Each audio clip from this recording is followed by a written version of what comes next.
السلام عليكم ورحمة الله وبركاته. مرحب بكم تاني مرة في أسرار عالم الرخام والجرانيت والكوارتز. الكوارتز اللي هو الرخام الصناعي هنتكلم عنه النهاردة باستفاضة شوية، ولكن ممكن حد من حضراتكم يتخيل ان انا ببالغ لما اقول ان انا بيجيلي في الاسبوع مرتين وثلاثة شكاوى من الناس العملاء اللي عملوا رخام صناعي عند حد تاني، واتفاجئوا بعد كده ان الرخام الصناعي ده مش هو بالمواصفات المطلوبة او بالجودة المطلوبة اللي هم كانوا عايزينها. وهنعرف يعني ايه رخام كوارتز باختصار شديد علشان ما اطولش على حضراتكم. وجايب لكم النهارده مراسلات بيني وبين بعض العملاء اللي هم بيبعتوا لي شكاوى من ناس عملوا لهم خامات، بس انا طبعا مش هقول الناس مين لان حتى انا ما طلبتش منهم ان هم يعرفوني الاشخاص دول مين، يعني لو طلبت منهم هيقولوا لي، بس ده ملوش داعي. ولكن اللي بطلبه منكم ان كل واحد يخلي باله من الصنايعي او المقاول او المهندس اللي بيعمل له الشغل، لان فيهم مهندسين راح جاب الخامات للعميل وهو ما عندوش اي خبرة عن خامات الرخام الصناعي، فراح جاب حاجة شكلها جميل وفي نفس الوقت بسعر رخيص واشتغلها، وبعد ما خلص اتفاجئ ان الحاجة دي رديئة وهي مجرد شكل حلو بس، ولكن بتتخربش من السكاكين، او لو شديت عليها حله مثلا المونيوم او ستانلس تعمل فيها خرابيش حفر ما تطلعش تاني، وفي نفس الوقت لمعتها بتروح من الليمون والخل. يعني لو عصرت عليها ليمونه او حطينا شويه خل وسبناهم لمجرد 10 دقائق اللمعه تطفي، لو سبناهم 10 ساعات بقى مش هتلاقي المكان نفسه حصل فيه زي حفرة او المكان يوطى، بتتفاعل مع الليمون والخل بطريقة فظيعة في المطبخ.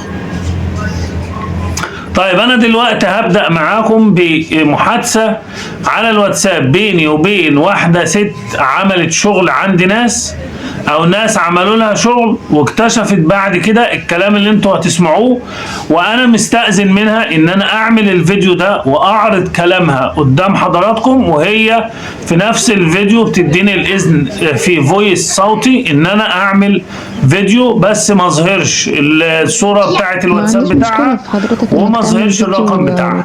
يلا نتابع مع بعض ونشوف الرسائل والمحادثات بتاعتها بتقول فيها ايه. السلام عليكم. لو معايا الشيخ خالد كنت عايزة بس أسألك أستفسر عن حاجة.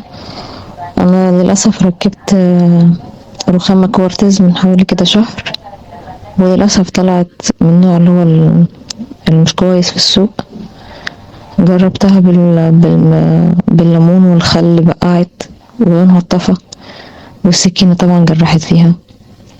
أنا جربت في قطعة من الشغل اللي تركب، لكن أنا لسه ما استخدمتهاش، فكنت حابة أسأل حضرتك لو في أي مادة عزل ينفع تتحط عليها ايبوكسي أو أي مادة تانية عشان أحميها، عشان أحفظها لأطول وقت ممكن. حاليا معيش صورتها والله، هي الشقة لسه تتوضب، فاحنا ركبنا الرخامة ومحدش قاعد فيها مستخدمناهاش، بس أنا أخدت جزء صغير من اللي كان متكسر وجربته، فلقيت للأسف الحاجات دي علمت فيها ولونها اتطفى.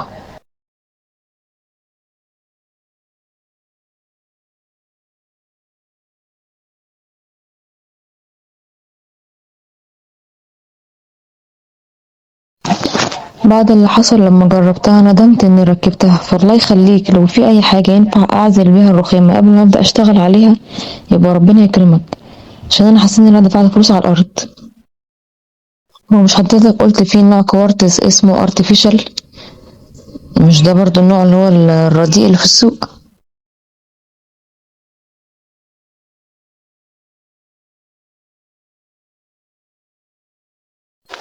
للأسف أنا بعد ما ركبت وبعد ما عملت الاختبار على القطعة اللي عندي ولقيت الدنيا دمار كده، قعدت أدور على اليوتيوب فلقيت فيديوهات كتير من ضمنها فيديوهات حضرتك، ولقيت اللي انت فعلا بتتكلم اللي فيه نوع رديء في السوق اسمه ارتفيشال بيبقع ومفيش يعني بيبقع وبيتعلم في السكينة. فبعد ما ركبت أنا لو كنت أعرف كده ما كنتش ركبتها. الوقت بعد حضراتكم ما سمعتوا الست قالت ايه وانا رديت عليها قلت لها ايه، هنعرض برضو ليكم واحدة تانية نفس القصة بالظبط بعديها بيومين. الكلام ده بيتكرر كتير جدا عندي، بس انا ما كنتش باخد قرار ان انا اعمل فيديو عنه. واخيرا يعني انا فكرت كتير ان انا اعمل فيديو عن الموضوع ده واحط المحادثات في الفيديو، ولكن كنت برجع في كلامي دايما ومرضاش اعمل فيديو. ولكن المرة دي لما كتر الموضوع وبقت الشكاوى كتير جدا، يعني ما بيعديش اسبوع غير لما بتجيلي شكوى من الرخام الصناعي، فقررت ان انا اي شكوى هتيجي بعد كده هعمل المحادثات بتاعتها فيديو على اليوتيوب عشان الناس تعرف مدى صعوبة الوضع ايه. الناس للأسف كتير، يعني بعض الناس صناعية الرخام او المقاولين او المهندسين ما بيستحرموش. هو بيقول لو عايز كوارتز فبدل ما يديله سعر مثلا 7-8 آلاف المتر مربع او 6 آلاف المتر طولي في المطابق بيستثقل الموضوع ده، فبيقول له المتر ب 2500 ب3 ب 3500. العميل بيفرح لما يتصل بيا وانا اقول له ب7 و8، واحد تاني يقول له ب3.5، بيفرح بيحس انه عمل انجاز، فبيجيبوا يعمل له الخامه التعبانه دي، والخامه دي خساره فيها الفلوس نهائي. يلا نشوف الست التانية دي بتقول ايه.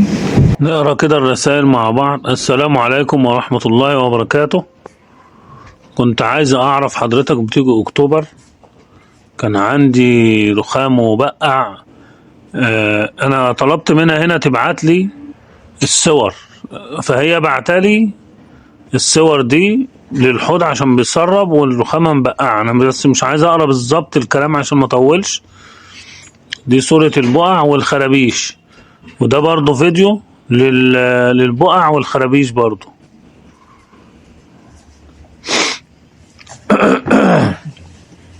هنا الخرابيش طبعا واضحة جدا، خرابيش ومكانها طبعا اسود، ممكن تكون جه عليها صابون مع الغسيل بتسود. برضو في فيديو تاني مكتوب ايه، وده البار من تحت كله بقع. الوقت بعد ما عرضنا لحضراتكم المحادثات الاولى والمحادثات الثانيه، المفروض ان انا دلوقتي اتكلم عن نوعيات الكوارتز وعن الفرق بين كل نوعيه والثانيه وبلاده اللي بيجي منها ايه. ولكن الكلام ده انا هاجله للفيديو اللي جاي ان شاء الله، لان الفيديو ده هيبقى طويل جدا والمشاهدات اصلا اساسا عندي ضعيفه، والمشاهدات اساسا عندي في القناه ضعيفه. فبطلب من حضراتكم فضلا وليس امرا تعملوا لايك، وكل واحد يكتب رايه في الطريقه اللي احنا بدانا نعملها جديد، ان احنا نحط شكاوى الناس على القناه. والسلام عليكم ورحمه الله وبركاته.